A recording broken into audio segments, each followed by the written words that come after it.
by women.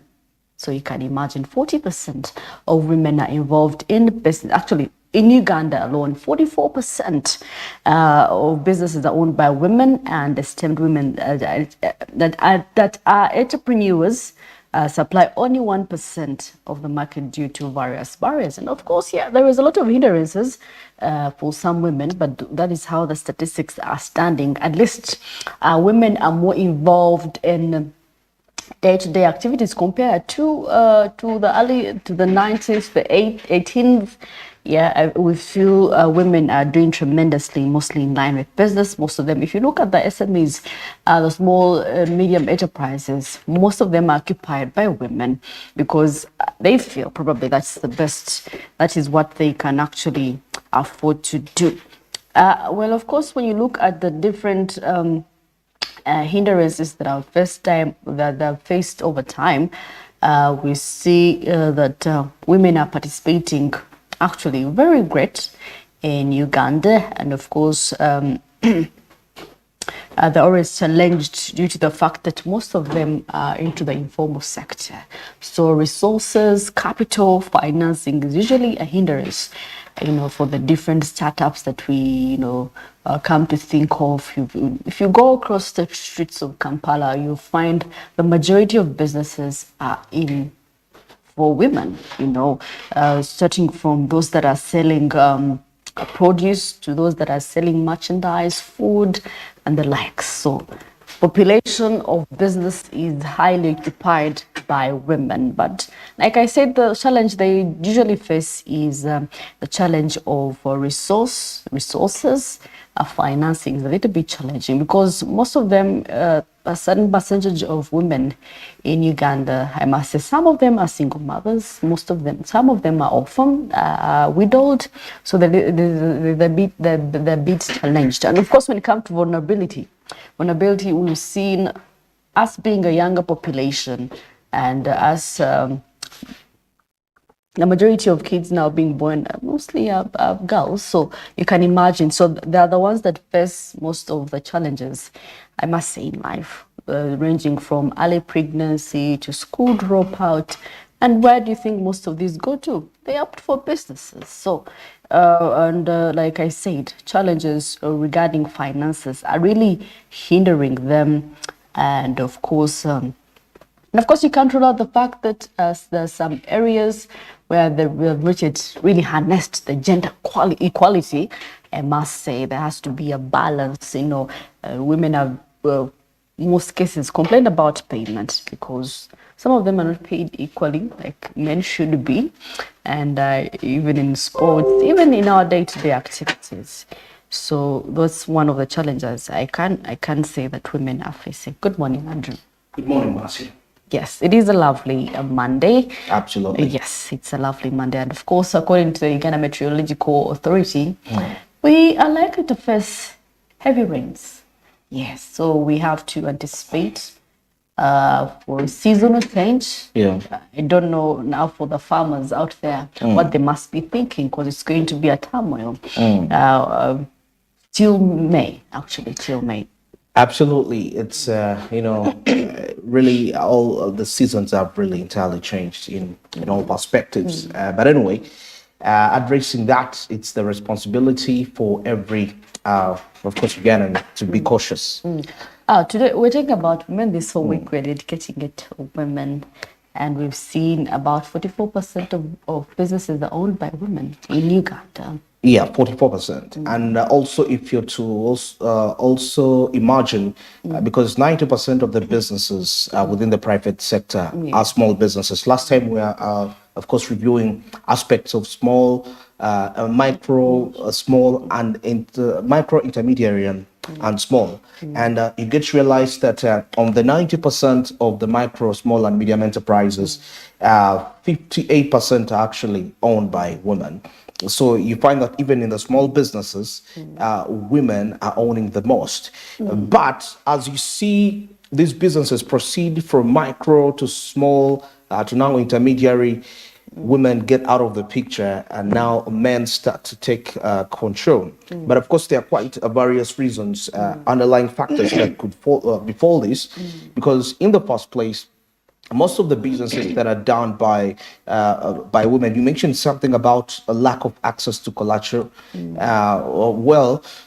There is also this other factor that most of the businesses which women participate in are not, can I call it, they are not growth oriented, in other words, but they are survivalistic oriented, whereby I do this business because I have to clear my rent, I have to clear, probably I'm a single mother, like you mentioned, and I have to, I'm making this business because I want to take my child to school. So you find that at the end of the day, there is not really any aspect of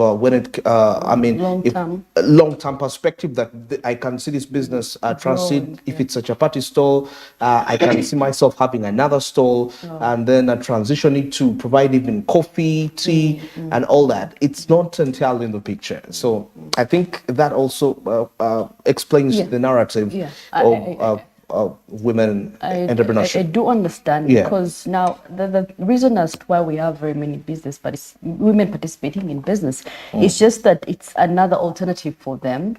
An alternative. Yes, it's an alternative for them in case maybe they are stay-home mothers and maybe they just want to make themselves busy, or maybe that is also a factor. That is also a factor, or probably they have no choice now. They are left out. They have to fend for their family. So the only thing, because we realize most of them are into the informal sector. They have not gone to school that much. So they do not feel like they have the required skills even to do other things. So the only solution for them is to start up a business. Exactly. And it's not like not everyone thrives in a business. Not everyone's business is successful. Absolutely. So we have to change the mindset as women from survival mode to growth. To grow oriented. to a point that this business your children can even participate in it to generations and generations. It shouldn't be for the case of you had no option and then you've started up something. You should have a vision, a mission, and a goal, for it to longevity, for it to go for ages and ages. Ages and ages. Yeah, I think that is the only thing we have to change. Otherwise, I think we're good to go as well.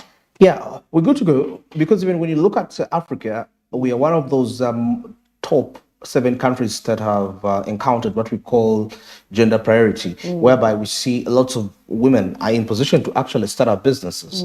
But the only challenge is that the survival of these businesses for a longer time, is also not a guaranteed aspect. And this is due to all these underlying factors that we've mentioned that way. But also there are these other social factors that we need to look into. For example, we all know that the society, the way the society has kind of portrayed a picture of how a woman should behave like in Uganda. Let me give an example.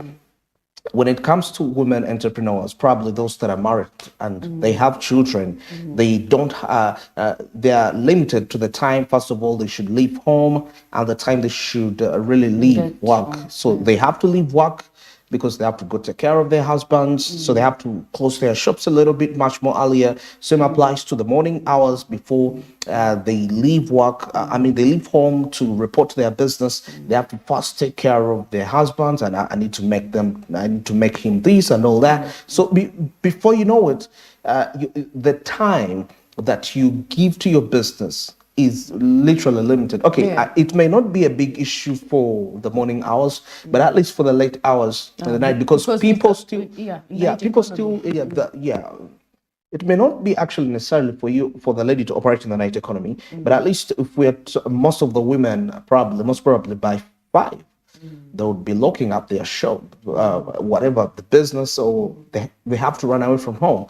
Yet they have the capacity to run as far as 8, at least 8. And do you think a man would really understand? Do you think? I think it's about the man understanding the priorities of that woman in terms of you sit down and agree. And these are things that we need to discuss. We're talking about family. Last time we were discussing matters of family businesses. And this is the foundation of this. You just need to get to communicate and get to see that, okay, what is the purpose of me doing this? I'm not now. That happens in most cases for businesses that are not growth oriented. For women that are running businesses that are not growth oriented, the fact that she knows that even when she doesn't make profits, maybe the husband will definitely cover up for the losses. So I can close at any time. But if it's a business that is growth oriented, I can guarantee you. And if that woman is a mindset or is a entrepreneur oriented, rather, I believe certain perspectives in line with the social expectations of what the culture has painted a woman, most especially if I don't want to be tribalistic, but taking a look at the Baganda side perspective, all those should change, and we should definitely proceed, because in that way, if you're limiting 58% of these businesses are owned by women, and they all have these features of survivalistic, they're not growth oriented. Well, 58% is that means you are limiting a huge potential of the population in line with productivity. You are limiting their productivity rates. And once they are limited in productivity, that means they're going to be constrained in investing further. And that will definitely mean that there is going to be limited employment opportunities. So in other words, I'll say the 58% of these businesses, most especially the micro businesses, are limited to that level simply because they don't have the growth perspective, and it's affecting the economy in terms of revenue, and also in terms of employing people for them to have purchasing power, for them to be able to have a livelihood. That's how I would actually perceive this. But I believe when it comes to businesses, women have a lot of potential. There's a lot of strength they exhibit. Absolutely, they do have a lot of strength. Because characteristically, women are good at hospitality. They are good in associating with people. The natural traits, of course, they are in play. So we have to go back to the drawing board, before someone starts a business. Fine, you couldn't have gone far in life with education or maybe school. But then how prepared are you to start this journey? For you to have a shop, will it be able to run for 10 years? Exactly. Will it be able to run for generations from your children to the other children? I think the reason as to why men's businesses have thrived, it's because of the zeal, the kind of responsibility that they have. It's quite heavy. Absolutely. It's quite heavy for a man. So that is why for them it's long term compared to us. For us, it's just survival for the meantime, to make myself busy, and maybe, for the meantime, now that I'm financially constrained, I could start up something. But for a man, why they thrive is because this is the building for generations. Exactly. Well, of course, 16 minutes past 7 a.m. And of course, a lot has been happening over the weekend. A lot of scandals. So let's get to see what is happening into the press.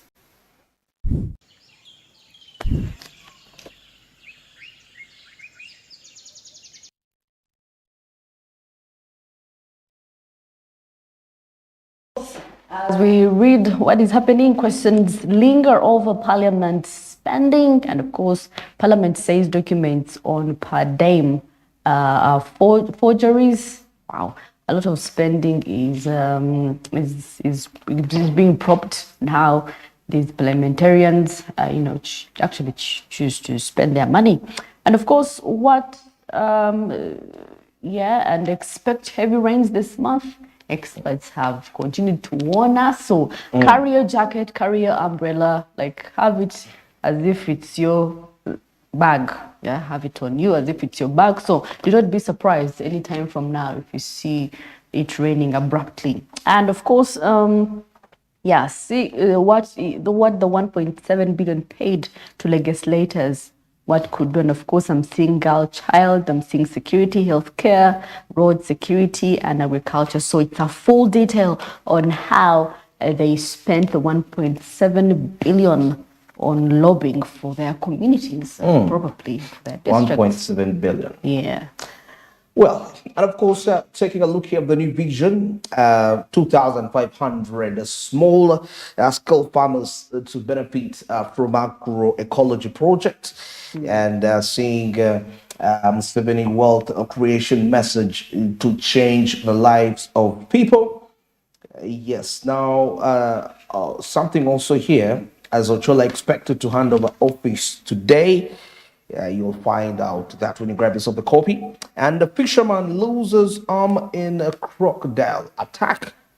Yeah, this is just as message. A 38-year-old fisherman and is now nursing wounds at a hospital in Kasese. He lost his arm during a crocodile attack while fishing on Lake George in Hamukungu village, Lake Katwe sub-county. That was on Thursday, so that is quite absurd from that line. And of course, 133,000 jobs. Yeah, census jobs up for grabs. Yeah, this is the year. So get ready to have yourself counted. I just feel like sometimes there is always a double counting of people. A double counting? Yes. I mean, of course, it's not entirely accurate, because if they say that Uganda's population is 47 million, and you talk about double counting, but sometimes it could be double because I'm home. My mom did count, which is okay. Then I had to come to Kampala. They count. But also there are people that are not gotten, because not every family is reached to. Yeah. So that means there is a possibility. It's just like research. They just carry, it's an approximation. Yeah. It can't be exact. Yeah. And of course, renowned actor Mr. Ibu, the man that got us laughing in our years, actually died over the weekend at the age of 62 and has left behind 13 children. Well, very absurd. Well, of course, the new law to curb pollution of Lake Victoria. There's a lot that is going on in the Lake Victoria, manufacturing companies around there, people throwing plastics, people that are happening, around there, the beaches. Yeah, and of course, government students scheme resumes, those that have been asking for government schemes on loans, they can now be ready to tap onto that. All right, now seeing here, city traders accuse Uganda Revenue Authority officials of convening with landlords to cheat a government. Well, that's a sad perspective. And of course, URA responded still in line with this, as you are a public relations officer, and that is Ibrahim Bossa, in a separate interview, saying that during the coming meeting of the March 12th, the Uganda Revenue Authority will definitely ask the traders to produce evidence with the landlords, evidence of connivance with the landlords to enable them to investigate the matter. Now, seeing still here, Japan donates 8.5 billion Ugandan shillings for refugees in Uganda, as the government of Japan has donated about 2,000 metric tons of rice worth 8.5 billion. That's equivalent to 2.2 million US dollars. That is to the World Food Program for fresh refugees arriving. That is at various borders, at various border points in northern and southwestern Uganda. All right, now of course here, Changulanyi Mpuga falling out, and of course, what next for the National Unity Platform? Yes, all these details you will find out as you grab a copy of the new vision. And now LRA victims react to ICC ruling on reparations. Yes, on reparations, you can still find that out as you grab yourself a copy. And the judiciary varsities seek partnership over the increasing crime rates. Well, of course, as we continue to actually advocate for health, improved health, Mitiana Hospital receives drugs after 3 months of waiting. 3 months. So 3 months. I can imagine now what people have been using. I mean, you have to go to a pharmacy or a clinic to actually pay more to buy medication. which is supposed to be free, yeah, because it's a general hospital. Well, and of course, locals clashed with NEMA over wetland eviction, and of course, here claims that actually the Speaker of Parliament spent 30 billion inside 6 months. Those are claims. And of course, here it actually started saying what 1.7 billion paid to 5 legislators would do. Only 5. Okay. Yeah, it would cater for girl child education, security, healthcare, and the like. 1.725. So how many members of parliament do you think we have? If 1.7 goes to 5 people, we would be in debts. Lots of lots of them, and that is increasing public expenditure in all sorts of ways. Now, heading into the East African briefly, of course, at the top heading, seeing a farewell, that is the Mzee Ruksha Ali Hassan Mwinyi, of course, former Tanzanian president, who pushed the East African community rebirth, spearheaded political and economic reforms, and killed Nyerere's Jama policy that way. Of course, rest in peace to him as we proceed here. Well, that is it from the new. That is rather from the press. You know, been having the New Vision in East Africa and the Daily Monitor, and I will take a look at what's happening in the traffic. This is Junior Road, definitely, and trying to observe the access road route, how congested it is. Actually, many on Mondays, definitely. There's always that huge congestion happening all around. That is the different parts linking up to the city center of Kampala. But that is how it is standing out like this morning. Yes, it seems to be a little bit, a little congestion, definitely. But access road seems to be fine. I will actually say that ever since it was worked on during the non-alignment movement, gatherings and the G77 plus China, it has actually been quite fair in terms of handling vehicles, you know, because the potholes around it, they are very massive. Were quite a huge responsibility.